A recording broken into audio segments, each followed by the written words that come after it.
औज़ुबिल्लाहि मिनश्शैतानिर्रजीम बिस्मिल्लाहिर्रहमानिर्रहीम। अस्सलाम वालेकुम, मेरा नाम सोबिया सलीम है। आज मैं आपको गौहर पब्लिशर की जानिब से खुशामदीद कहती हूँ। हमारा मोटो है redefining the geography of education through digital resources for conceptual learning. आज हम गौहर निदाए उर्दू जमात दोम सबक नंबर 9 सफ़ा नंबर 57 खोलेंगे और वहाँ पर मौजूद कफ़ायत शायरी के बारे में जानेंगे। सबक पढ़ने से पहले मैं असातिज़ा किराम से मुखातिब होना चाहती हूँ और उनको ये बात बताना चाहती हूँ कि आप इस सबक को किस तरह पढ़ाएंगे जिससे तलबा में कफ़ायत शायरी पैदा हो जाए। सबसे पहले आप तलबा से चंद सवालात पूछें, यानी कि आप उनसे पूछें आपको पॉकेट मनी मिलती है ना? वो सब कहेंगे जी ज़रूर मिलती है। आप उनसे पूछें आपको पता है कि आप पॉकेट मनी को किस तरह इस्तेमाल करते हैं, उसमें से कुछ रकम जो है आप जमा करते हो? सब बच्चे आपको मुख्तलिफ जवाबात देंगे। आप उनके जवाबात वसूल करें और उसके बाद उनकी हौसला अफजाई करते हुए आप तलबा को बताएं कि कफ़ायत शायरी क्या होती है। तलबा को बताएं कि रुपए पैसे को अक्लमंदी से खर्च करने का नाम कफ़ायत है, यानी कि फजूल खर्ची और कंजूसी की दरमियानी हालत को कफ़ायत शायरी कहते हैं। कफ़ायत शायरी एक ऐसी आदत है जो हर हालत में मुफीद साबित होती है।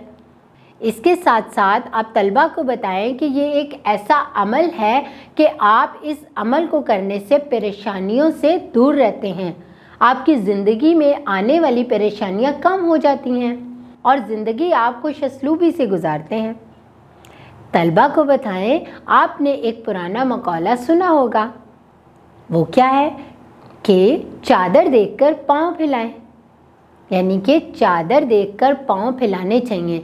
जितनी आपकी आमदनी है उसके मुताबिक आप अपना खर्च करें। इसके साथ साथ आप तलबा को ये भी बताएं कि उन्हें रुपया खर्च करने में एहतियात से काम लेना चाहिए, ना तो कंजूस बनना चाहिए और ना ही फजूल खर्च करना चाहिए।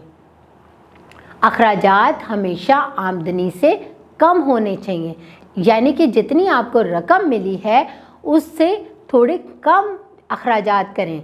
यानी कि अगर आपको 10 रुपये मिले हैं तो ख़र्च आप 8 रुपये करें और 2 रुपये बचा लें। ये कफ़ायत शायरी है। इससे क्या होता है, हमें चाहिए कि हम इस कफ़ायत शायरी को अपनाते हुए एक सादा ज़िंदगी गुजारें। इससे तस्कीन भी रहती है और फजूल खर्ची के नुकसानात से भी बचा जाता है। थोड़ी आमदनी में से कुछ न कुछ बचा लेना अक्लमंदी है और दूर अंदेशी भी है। अब आप तलबा को बताएं कि अब कफ़ायत शायरी से मुतल्लिक हम मज़ीद जो मालूमात है कफ़ायत शायरी के सबक में कहानी से जानेंगे। इसके साथ साथ आप तलबा को बताएं कि जब आप ये सबक पढ़ लेंगे आपको पता है कि आप उर्दू की कौन कौन सी महारतों को हासिल कर चुके होंगे। तलबा को बताएं कि जब आप ये सबक पढ़ लेंगे तो फ़ेल अमर और नहीं के जुमले अदा कर सकेंगे। अपने दर्जे के मुताबिक सादा कहानी पढ़कर तफ़हीमी सवालात के दुरुस्त जवाब दे सकें। 11 से 20 तक अददी तरतीब लिख सकेंगे।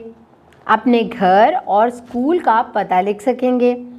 मनफी और सवालिया जुमले बना सकेंगे। अल्फाज के मुतज़ाद बना सकेंगे। कुतुब खाने से अपनी पसंद की किताबें मुंतखब कर सकेंगे।